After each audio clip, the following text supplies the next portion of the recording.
మంగమ్మ పెద్దిరెడ్డిగారింట్లో ఆవు ఈనిందంట. జున్నుపాలుంటాయి. నా పేరు చెప్పి సాయంత్రం తీసుకున్రా. మా పెద్ద కోడలికి జున్నంటే చాలా ఇష్టం.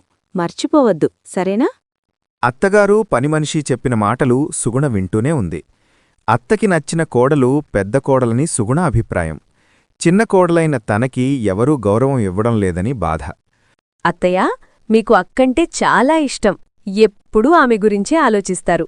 ఆమె ఇష్టాయిష్టాలు బాగా తెలుసుకున్నారు. మీరిద్దరూ నాకు సమానమే.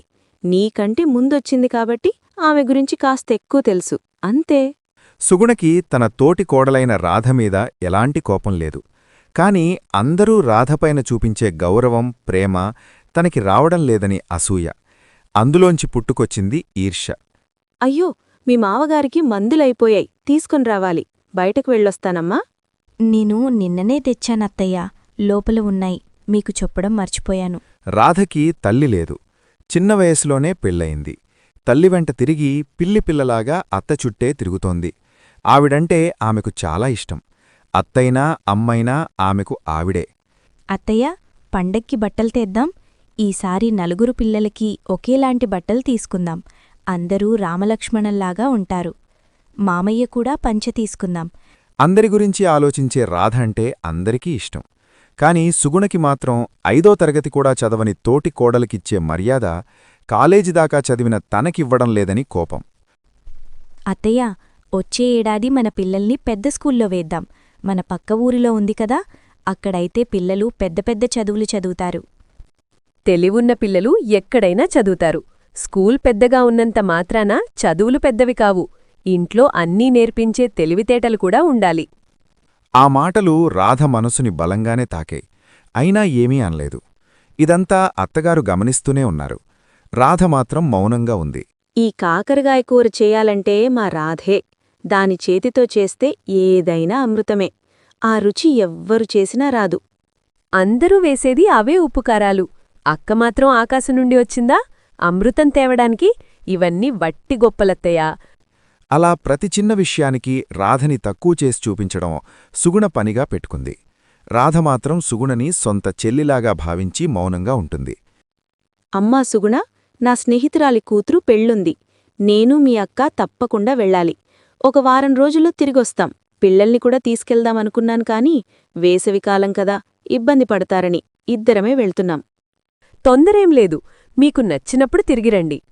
ఇప్పటికైనా ఇంట్లో దర్జాగా అందరి మన్ననా పొందొచ్చని ఇలాంటి అవకాశం కోసం ఎదురుచూసిన సుగుణ సంతోషంగా ఉంది. ఎక్కువగా కంగారు పడకు. నీకైనంత పని చెయ్యు. మిగతా పనులుంటే నేనొచ్చాక చేస్తాను. రాత్రికి సరిపోయే వంట చేశాను. రేపొద్దున్నే లేచి అన్ని పనులు చేసుకో. సుగుణ ఏవైనా చిన్నపిల్లలనుకుంటున్నావా? నువ్వు చెప్పాల్సిన అవసరం లేదు.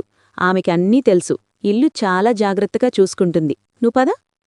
ఇంట్లో వంటపని, ఇంటిపని అంతా అత్తా తోటికోడలు చూసుకునేవారు. వేకువజామునే లేసి అన్ని పనులు చేసేవారు. సుగుణ మాత్రం 6ంటికి లేసి పిల్లల్ని రెడీ చేసి స్కూల్కి పంపించి అందరికీ భోజనాలు వడ్డించడం, పైపైన పనులు మాత్రమే చేసేది. అమ్మో, తొందరగా లేవాలి. ఇంట్లో చాలా పని ఉంది. పిల్లలకి పాలు, టిఫినని రెడీ చెయ్యాలి. రోజూ అన్ని పనులు చేస్తుంటే చూసేదిగాని చెయ్యడం కష్టమని ఈరోజు ఆమెకు తెలిసింది. అసలు ఎంత చేసినా ఇంకా పని పూర్తి కావడం లేదు. ఉదయం లేచిన దగ్గర్నుండి పనిచేస్తూనే ఉన్నాను. వంటయ్యేసరికి 10 అయింది.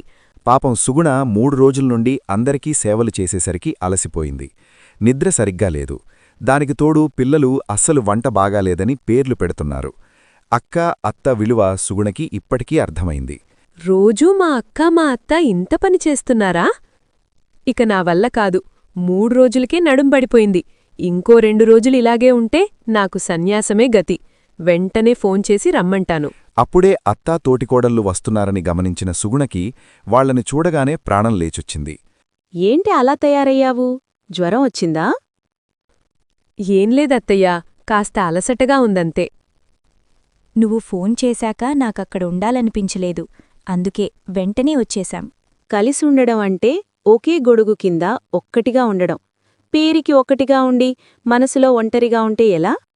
నన్ను క్షమించండత్తయ్యా, నా వల్ల తప్పు జరిగింది. నేను చేసిన తప్పు నాకర్థమైంది. కోడలంటే ఆకాశాన్ని నేలని ఒకటి చేసే వర్షంలాంటిది.